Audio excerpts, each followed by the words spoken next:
Hello, my lovely rose garden. I'm Avalon Roselin. And I'm Ray. And welcome back to Chapter 24 of Throne of Ass. If you hear a little... Throwing that ass. Throwing that ass back. God, I wish. And if you hear little tinkly jingly noises, it's because Winnie is wearing her very special Halloween good girl necklace. And I love that. She normally has a collar on that has just a little, like, rose charm, so she doesn't jingle. But this one... It's the jingle times. Yeah, it's got a little jingly pumpkin on it, and she likes to jingle. So she might walk around and just, jingle a little bit. So if you hear that, it's Winnie coming to give you fall blessings. Mm-hmm. As by the time this is published to the public, should be pretty close to Halloween. Oh, okay. So yay, that's fun. And if you're wondering what we mean by published to the public, well, patrons... If you haven't figured it out by now, how far into this series are you? Patrons get access to these episodes like 4, sometimes 5 weeks before they're made public. So if you want to be very caught up, $2 a month is all it takes. And if you're thinking... Man, I really want to give you guys money, but $2 is just a little too much. We do also have a $1 tier, which won't get you early access to videos, but it will get you access to the exclusive patron channels in the patron Discord. Well, it's not a patron Discord server, but the Rose Garden Discord server has an exclusive section for patrons, and $1 a month will get you access to that. So lots of fun stuff. The rewards only get better the more invested you are. And the link is in the description if you would be so kind as to check it out. Because we're educators in the United States, okay? So... We're suffering. we're not, like, desperate by any means, but for creative endeavors, it does help to have a little extra, especially as we are currently trying to make audio adaptations of our books. So there's lots of ways to support us, either by buying our books, Patreon, coffee, all that's in the description if you want to just give us a little thanks. And the Jingle Queen herself has gone to the litter box. Let's see how long we can last. Chapter 24. Alysicles lay on the bed, staring at a pool of moonlight on the floor. It filled in the dusty gaps between the stone tiles and turned everything a bluish silver that made her feel as if she were frozen in an everlasting moment. Okay. She didn't fear the night, though she found little comfort in its dark hours. Once again, I'm just sitting here like, what fucking assassin? Okay. I'm the best assassin, but you, nighttime. Okay, like... Maybe I'm being overly harsh. Because obviously she shouldn't fear the night. She's an assassin. Not finding little comfort in the dark hours, though, I'm like... Wouldn't that... Well, I don't know. I'm being a jaded, bitter bitch. Jingle, jingle! Prepare for a lot of that this episode. It was just the time when she slept, the time when she stalked and killed, the time when the stars emerged with glittering beauty and made her feel wonderfully small and insignificant. Sounds like you'd find a lot of comfort in that. I take it back. I'm not being a little bitter bitch. It's the time that you get to sleep, which is fucking awesome. The time when she hunts and kills, stalked and kills. So doing that thing that you say that you're really awesome at and, like, fucking love doing. Because all you ever talk about in the early chapters is how much you want to kill these people. So, again, something that's fucking awesome, from your perspective at least. And the time that the stars come out with glittering beauty that make you feel wonderfully small and insignificant. Yeah, this all sounds fucking awesome. Yep. So the second half of this paragraph completely contradicts the... first 1.5 paragraphs of this chapter. Fucking... Alright, here we go. Alysicles frowned. It was only midnight, and even though they had another test tomorrow, she couldn't sleep. Her eyes were too heavy to read. I'm sorry.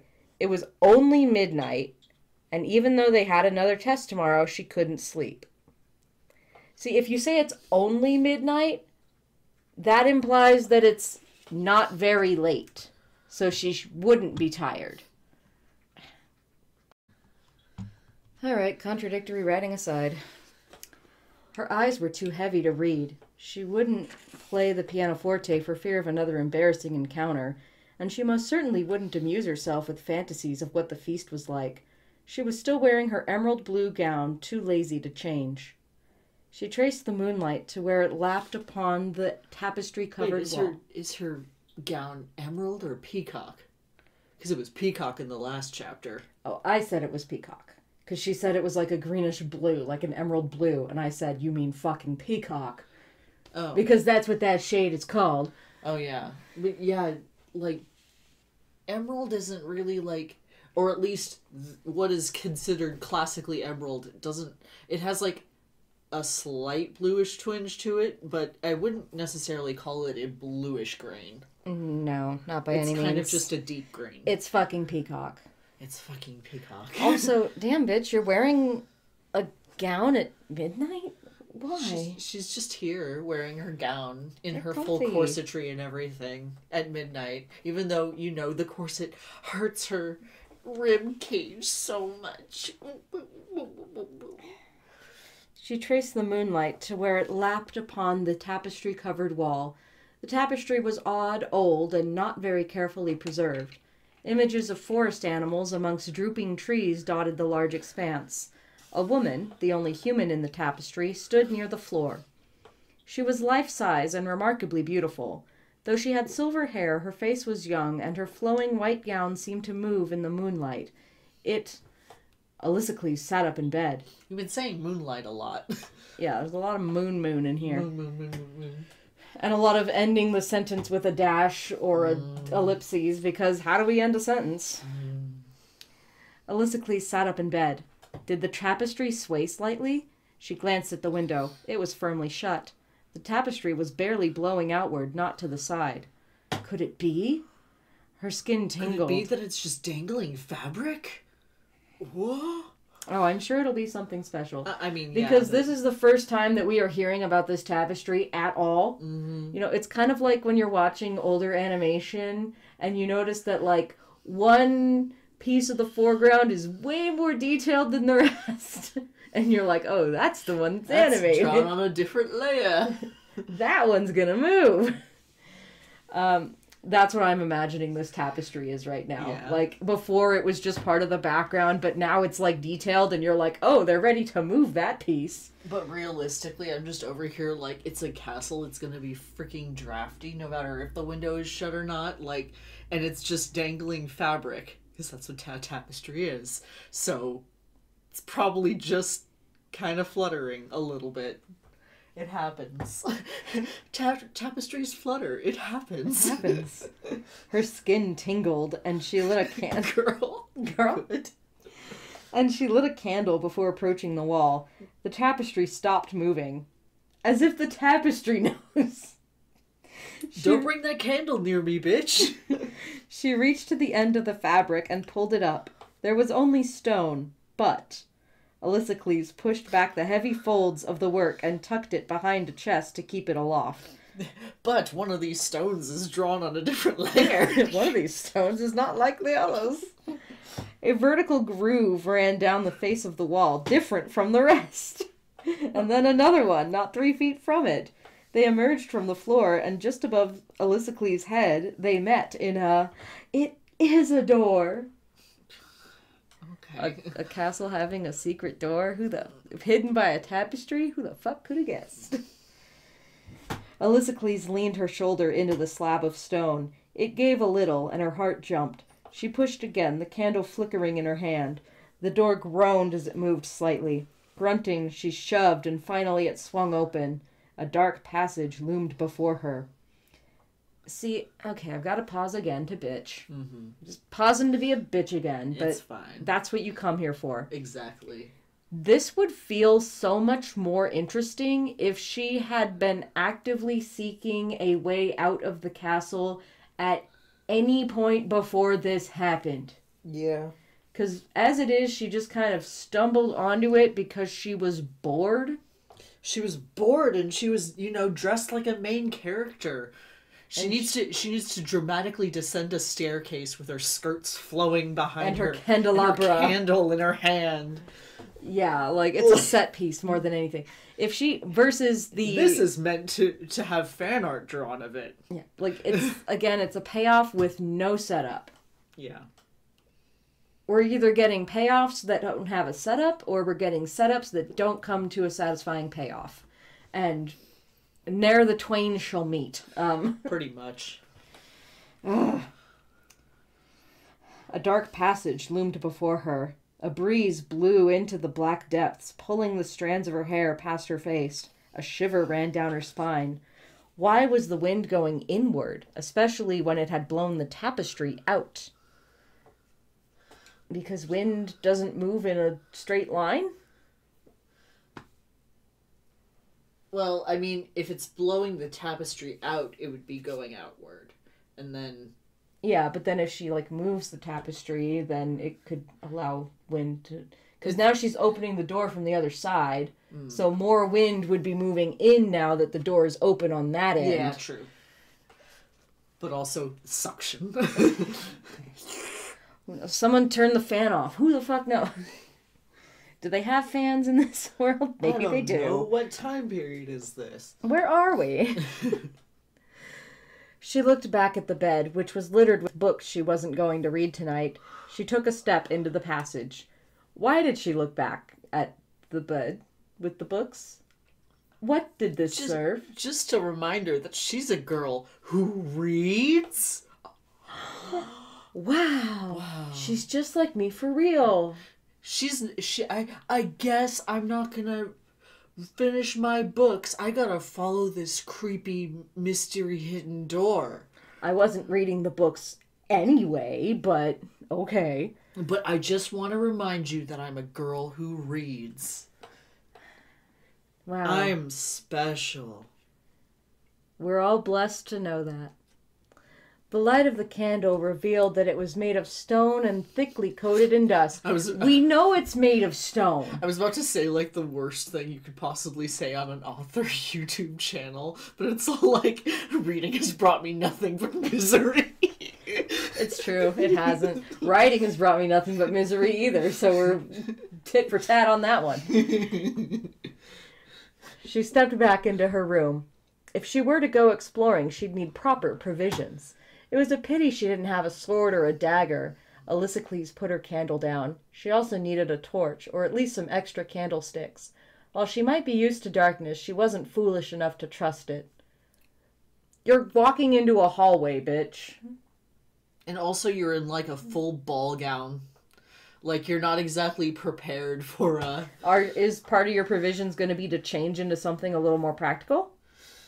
No, we gotta have the set piece. We gotta make that fan art bait. Moving through her room, trembling with excitement, Alysicles gathered 2 balls of yarn from Philippa's sewing basket, along with 3 sticks of chalk and one of her makeshift knives. She tucked 3 extra candlesticks into the pockets of her cape, which she wrapped tightly around herself. She did add a cape. Okay. Again she stood before the dark passage. It was terribly dark, and seemed to be beckoning to her. The breeze blew into the passage again. Alysicles pushed a chair into the doorway. It wouldn't do to have it slam shut on her and leave her trapped forever. She tied a string to the back of the chair, knotting it 5 times, and held the ball in her spare hand. If she got lost, this would lead her back. She carefully folded the tapestry over the door, just in case someone came in. Pull the chair in, and it slams behind the chair.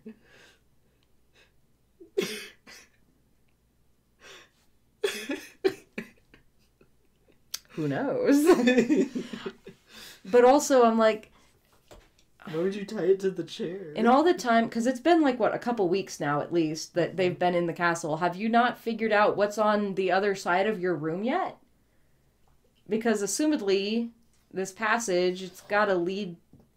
it can't just lead to a whole other fucking castle. It's gotta lead somewhere within the castle. Let's be real, despite being an assassin and all this other shit, Alysicles is kind of chronically uncurious. That's true.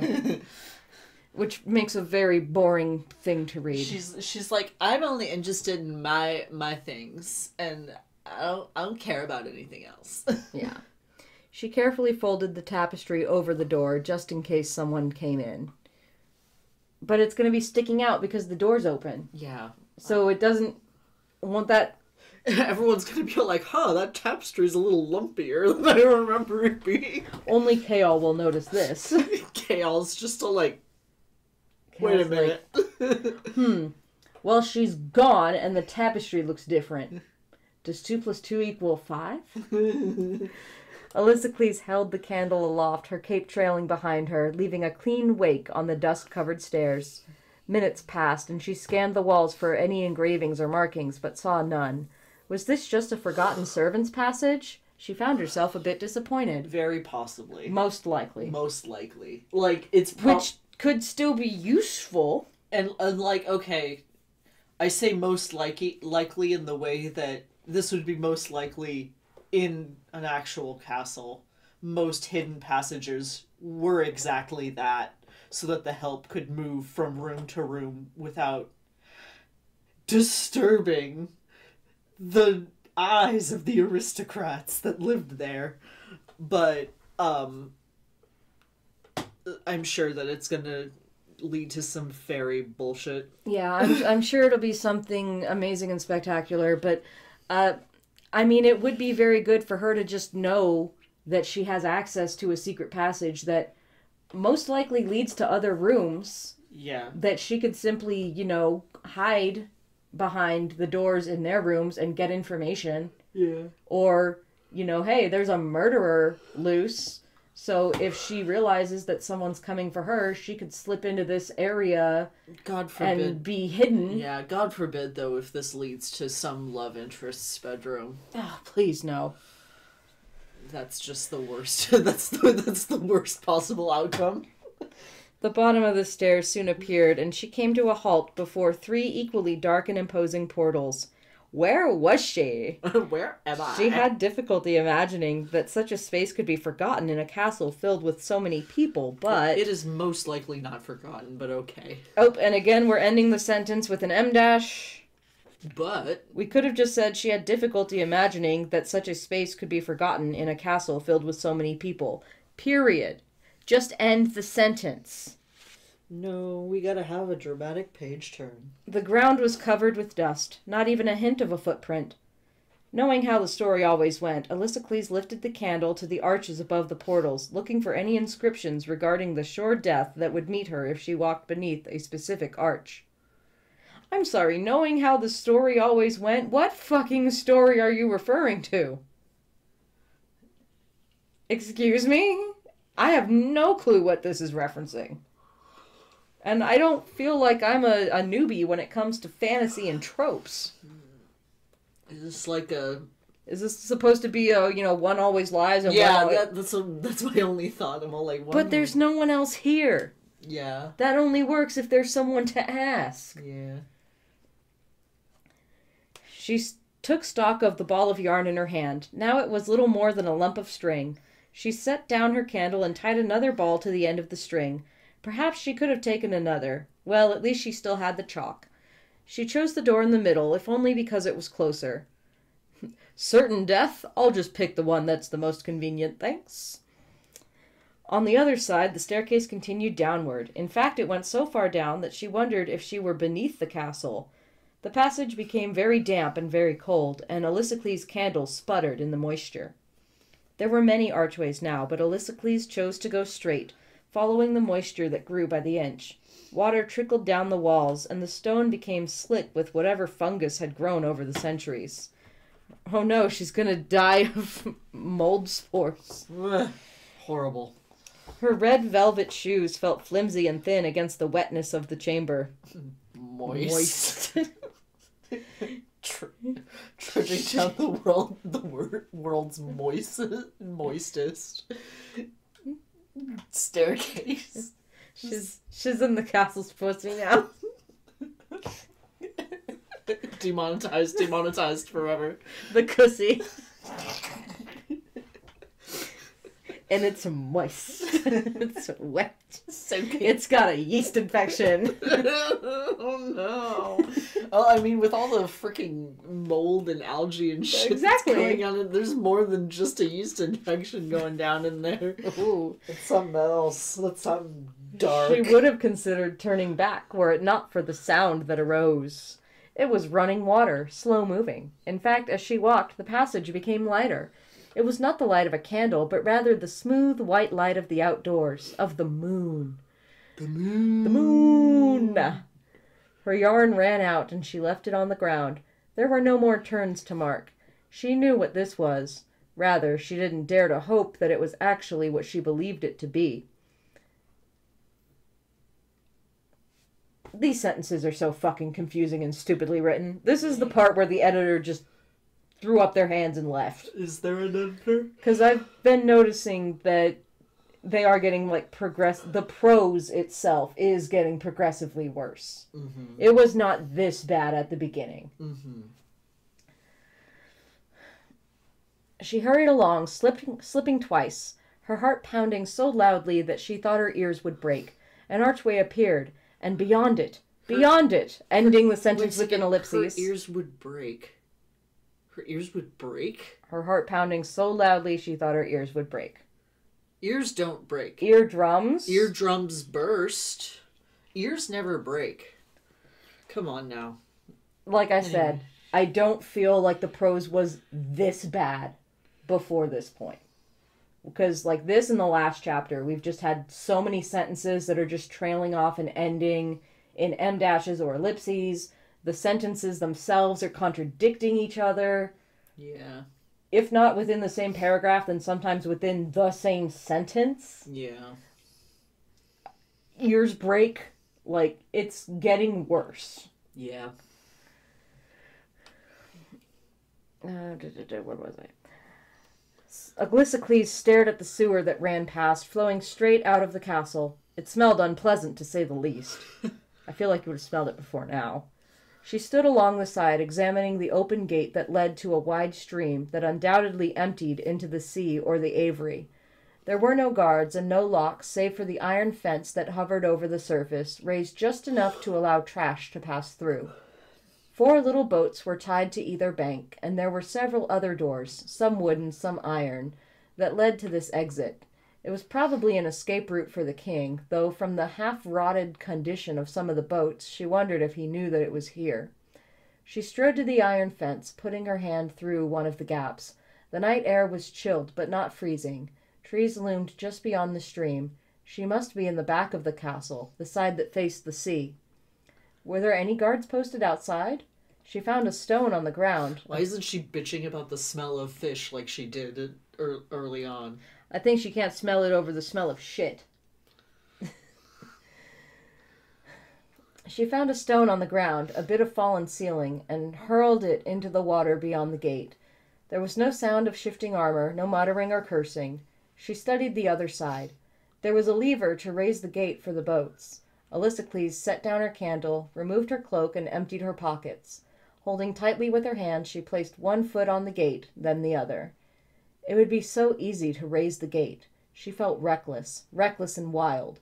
What was she doing in a palace? Why was she, Adderlin's assassin, participating in some absurd competition to prove that she was the best? She was the best. You have not been, like, looking for a way out of here for weeks. No, she just now got a wild hair up her butt. Yeah, like, what are you doing here, bitch? Leave. Like, I didn't realize that you had any inclination that you wanted to go anywhere, because you certainly haven't tried. You haven't even really thought about it beyond, like, I could kill this guy. Or just complaining in general about the people around her, but it's like, you know, shut the fuck up. They were undoubtedly drunk now, all of them. She could take one of the less ancient boats and disappear into the night. Alexis began to climb back over. She needed her cloak. Oh, they were fools for thinking that they could tame her. Except, again, you only came upon all of this by pure chance. Extreme coincidence. It doesn't feel earned. they were like, she's like, hee hee, they were foolish for thinking they could tame me. It's like when you have a house cat and it like sees that the door is open and then it decides for like 5 minutes that it's a wild animal. And then it goes outside and it's like, oh no, I don't like that. And then it just like slinks back in like that didn't happen. The rain starts and it's like, nope. And I'm like, yeah. Let me in. You have not been acting untamed in the slightest. Her foot slipped on a slick rung, and Alysicles barely stifled her cry as she gripped the bars, cursing as her knee banged into the gate. Clinging to the gate, she closed her eyes. It was only water. And there it is. There's the raindrop falling on her little nose. Get back in the fucking house, you idiot. She calmed her heart, letting her feet find their support again. The moon was almost blinding, so bright the stars were barely visible. She knew that she could easily escape, and that it would be foolish to do so. The king would find her somehow, and Kaol would be disgraced and relieved of his position, and Princess Nehemia would be left alone with moronic company, and, well, ... once again, ending on an ellipses. I'm gonna keep harping on it because I hate it. Yeah. I mean, I'm just over here like, and also, now she is making up excuses to stay. Yeah, I could totally escape if I wanted to, but I need to stay for my friends. It's like... Not that they're my friends. You've done almost nothing but bitch about just about everyone here. Yeah, the only person you have not bitched about is Nehemia. Yeah. And she could take care of her own damn self. She was doing just fine before you showed up. Yep. Alysicles straightened, her chin rising. She would not run from them as a common criminal. She would face them, face the king, and earn her freedom the honorable way. And why not take advantage... Bitch, you're an assassin. Nothing you do is honorable. And why not take advantage of the free food and training for a while longer? Not to mention she'd need to stock up on provisions for her escape, and that could take weeks. Why rush any of it? Okay, so you're just pussying out. Once again, it started raining and you crawled back into the house like a little bitch. Yeah. Alysicles returned to her starting side and picked up the cloak. She'd win.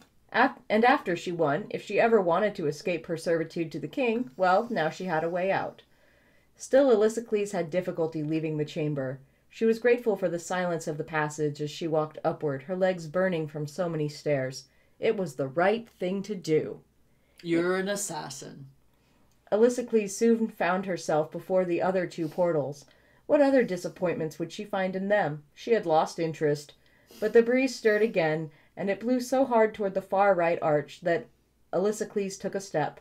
The hair on her arms rose as she watched the flame of her candle bend forward, pointing to a darkness that seemed blacker than all the rest. Whispers lay beneath the breeze, speaking to her in forgotten languages. She shuddered and decided to go in the opposite direction, to take the far left portal. Following whispers on Samhain could only lead to trouble. Despite the breeze, the passage was warm. With each step up the winding stairs... she is in the cussy now. With each step up the winding stairs, the whispers faded away. Up and up and up, her heavy breathing and shuffling steps the only sounds. There were no twisting passages once she reached the top, but rather one straight hall that seemed to lead on forever. She followed it, her feet already tired. After some time, she was surprised to hear music. Actually, it was the sound of great revelry, and there was a golden light ahead. It streamed in through a door or a window. She rounded the corner and ascended a small set of steps that led into a significantly smaller hallway. In fact, the ceiling was so low that she had to duck as she waddled toward the light. It wasn't a door nor a window, but rather a bronze grate. Alysicles blinked at the light as she looked, from high above, at the feast in the great hall. Were these tunnels for spying? She frowned at what she saw. Over 100 people eating, singing, dancing. There was Kaol sitting beside some old man, talking and laughing? Yeah, amazing. He actually probably has a lot more fun when he's not around you. His happiness made her own face flush in response, and Alysicles set down her candle. No. Stay away from him. No, you stay away. She peered at the other end of the massive hall. There were a few other grates just below the ceiling, though she could see no other squinting eyes beyond their ornate metalwork. Alysicles shifted her gaze to the dancers. Among them were a few of the champions, dressed finely, but not finely enough to conceal their poor dancing. Nox, who had now become her sparring and training partner, danced as well, perhaps a bit more elegantly than the others, though she still pitied the ladies who danced with him. Oh my god, But, why you gotta why are you gonna come for him? he is having fun. You know, he got to go to the ball, so take notes, bitch. The other champions were allowed to attend, and she wasn't? She gripped the grate, pressing her face against it to get a better look. Sure enough, there were more champions seated at the tables. Even the pimply-faced Pelor sat near Kaol. Do not. Don't say shit. You all say shit about Fluttershy. A half-rate boy assassin. Shut the fuck up. He's probably the killer. She bared her teeth. How dare she be denied an invitation to the feast? The tightness in her chest abated only slightly when she couldn't find Kane's face among the revelers. At least they kept him locked up in a cage, too. So they're taking your status as an assassin to be a credible threat. Are you not pleased? Just a minute ago, you were being like... She is just the type of person that will find literally anything to complain about. Like, a moment ago, she was like, yeah, they were such fools that they thought they could tame me. And now she's like, why don't I get to go to the ball? And it's... It's like... I'm just over here like, bitch, I work in kindergarten. It would literally be so easy to manipulate you to get you to do your work. I'm just sitting here like, you can't have it both ways. Either you're tame enough to attend the ball, and they are fools for believing that you are tamed, or you are not, in fact, tamed, and they are showing a modicum of intelligence and not allowing you in here. You can't have it both ways. Either they respect you as an assassin, or they don't. Which would you prefer, bitch? Jingle keys, jingle keys. Stay focused. No, there's no focus. She is a creature of immediate satisfaction. Or none at all. Yep. She spotted the crown prince dancing and laughing with some blonde idiot. Oh, gotta hate women. Wow. Blonde women specifically. She wanted to hate him for refusing to invite her. She was his champion after all. But she had difficulty not staring at him. She had no desire to talk to him, but rather just to look at him, to see that unusual grace and the kindness in his eyes that had made her tell him about Sam. While he might be a Haviliard, he was... Well, she still very much wanted to kiss him. Elisicles scowled as the dance finished, and the crown prince kissed the hand of the blonde woman. She turned away from the grate. Here the hallway ended. She glanced back at the feast, only to see Kaol stand from the table and begin weeding his way out of the great hall. What if he came to her rooms and found her missing? Hadn't he promised to bring her something from the feast? Yeah, you dumb bitch. Groaning. Maybe you should have saved your exploring for a less conspicuous time. Yeah. Groaning at the thought of all the stairs she now had to climb, she picked up her candle and yarn and hurried toward the comfort of higher ceilings, rolling up the string as she went. Down and down she ran, taking the steps 2 by 2. She burst past the portals and darted up the stairs to her room. Slip in the cussy. The small light growing with each bound. Kaol would throw her in the dungeons if he found her in some secret passageway, especially if that passageway led out of the castle. She was sweating when she reached her chambers. She kicked the chair away, swung the stone door shut, pulled the tapestry over it, and flung herself onto the bed. And I wish that's where the chapter ended. We still got a couple more pages to go with some little POV switch tildes on our way. Also, hey, if you care so much about Kaol's position that you're delaying running away for him, maybe tell him, hey, did you ever consider that there might be secret passages that the killer is getting around through? Seems like something he should maybe know about. Oh. What do I know? I just have a functioning brain. We just like consistent characterization in this house. Not 3 different characters in one main character all fighting each other simultaneously to see what her motivations are gonna be this minute. Ooh. POV switch tilde. Ooh. After hours of enjoying himself at the feast, Dorian entered Alysicles' rooms, not sure what exactly he was doing in the chambers of an assassin at 2 a.m. His head spun from the wine, and he was so tired from all the dancing that he was fairly certain that if he sat down, he'd fall asleep. That was a very clumsy sentence. Too many that's. Her chambers were silent and dark, and he cracked open her bedroom door to peer inside. Though she was asleep on the bed, she still wore that strange dress. Somehow it seemed far more fitting now that she lay sprawled upon the red blanket. Her golden hair was spread around her, and a flush of pink bloomed on her cheeks. A book lay by her side, open and still waiting for her to turn the page. He remained in the doorway, fearful that she'd wake up if he took another step. Some assassin. She hadn't even bothered to stir. But there was nothing of the assassin in her face. Not a trace of aggression or bloodlust lay across her features.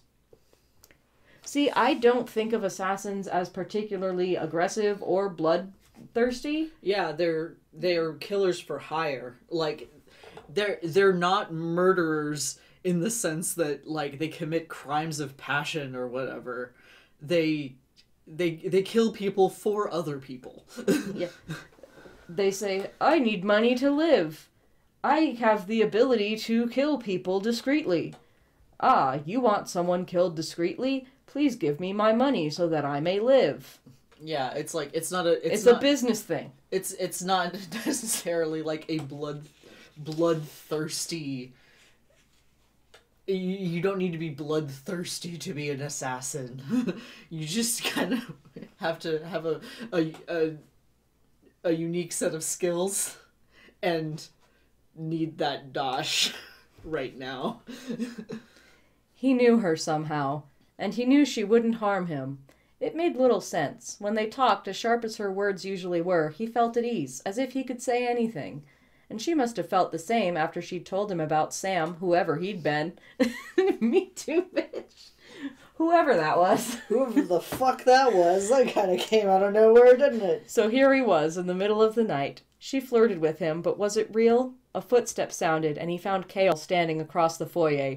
Good boy, Kale. Get him out of there. He is too drunk. The captain his boyfriend stalked over to Dorian and grabbed him by the arm. Dorian knew better than to struggle as his boyfriend dragged him through the foyer and stopped in front of the door to the hall. What are you doing here? Kale hissed softly. What are you doing here? What are you doing here? Dorian countered, trying to keep his voice quiet. It was the better question, too. If Kale spent so much time warning him about the dangers of associating with Alysicles, what was he doing here in the middle of the night? By the word, Dorian, she's an assassin. Please, please tell me you haven't been here before. Dorian couldn't help his smirk. I don't even want an explanation. Just get out, you reckless idiot. Get out. Kale grabbed him by the collar of his jacket, and Dorian might have punched his boyfriend He's gonna get his ass paddled later. Had Kale not been so lightning fast. Before he knew it, he was roughly tossed into the hallway, and the door closed and locked behind him. Dorian, for some reason, didn't sleep well that night. Probably because his ass was sore after Kale got back. POV switch tilde! Kale Westfall took a deep breath. What was he doing here? Had he any right to treat the Crown Prince of Aderlin in such a manner when he himself was going against reason? He didn't understand the rage that arose upon seeing Dorian standing in the doorway, didn't want to understand that sort of anger. It wasn't jealousy, but something beyond it, something that transformed his boyfriend into someone else, someone he didn't know.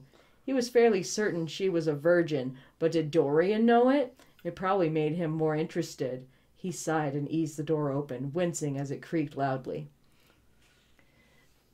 Maybe I'm just too tired or too asexual for this, but what the fuck was any of that?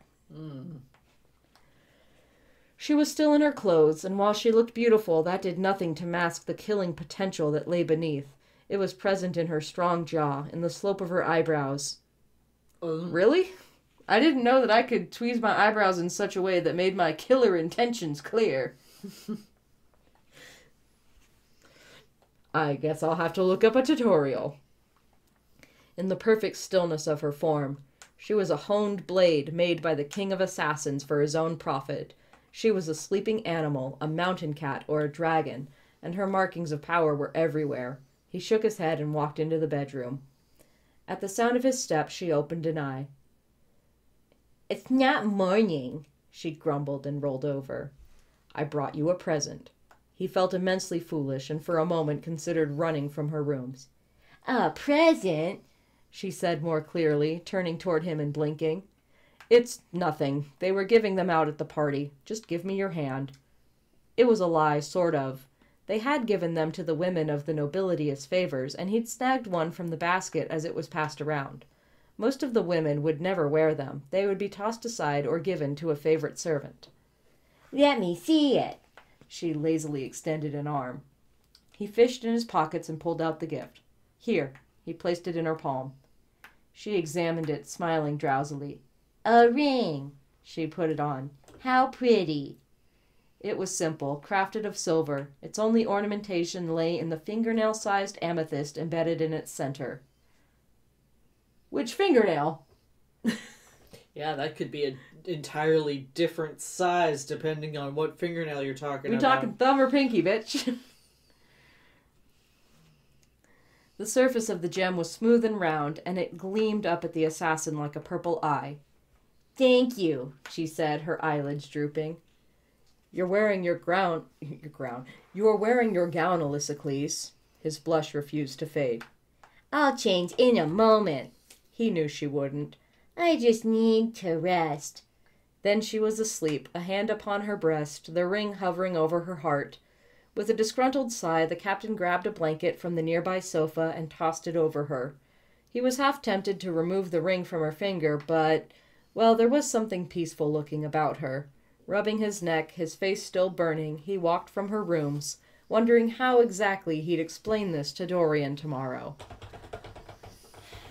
That chapter was long and accomplished almost nothing. Like, Okay. at least we got one thing, which was... The secret passages. Yeah, she has access to the secret tunnels. Secret tunnels! Secret tunnels! Secret tunnel! You thought that we weren't gonna sing the song, but we did! And with that, I'm very exhausted and I should probably go to bed because I have work in the morning. And I hope that you all are enjoying your Friday or whatever time you are listening to this. If you want to listen to it early, please consider the Patreon, all that jazz. I'm too tired to go through the whole spiel again. Thank you for listening. Good night. Bye. Thank you so much for watching, and a special thank you to my patrons. If you'd like to see your name here or in the description below, please consider joining my Patreon. Your support means so much to me and allows me to continue making content. If you want to support my content in different ways, consider buying my books, donating on Ko-fi, subscribing to the channel, or even just giving this video a like and comment. Any and everything is appreciated so much. Keep growing till next time, Rose Garden!